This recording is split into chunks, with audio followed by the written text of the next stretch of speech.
В Якутии вплотную занялись программой переселения из аварийного жилья. В планах до 2017-го построить 2,5 десятка современных многоквартирных домов. В первую очередь расселяют и сносят деревянные двухэтажные. Многие из них были построены больше 40 лет назад. Репортаж Дмитрия Макарова. Учитель музыки Людмила Собинова давно перестала мечтать о собственной квартире. А снимать жилье с небольшой зарплаты педагога с каждым годом все труднее. В итоге одни переезды сменялись другими. Я жила на квартире даже у моей ученицы. Решение проблемы пришло откуда не ожидала. В администрации муниципалитета подошла очередь на жилье, в которую преподаватель встала еще 30 лет назад. А ведь была всего 11-й. В 70-х годах стояла в очереди на получение квартиры.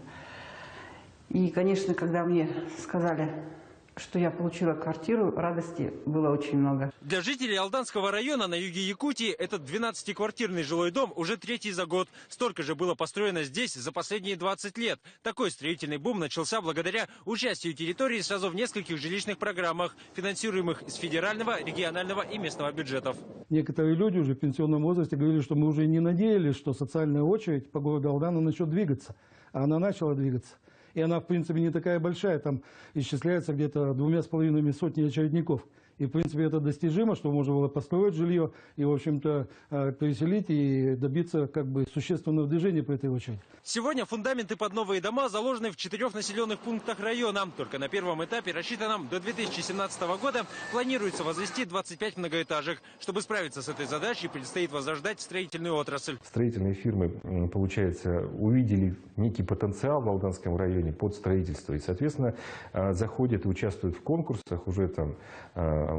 Достаточно хорошая конкуренция. Это, я думаю, неплохо, что Алданский район в строительном плане проснулся. В первую очередь будет снесено ветхое и аварийное жилье.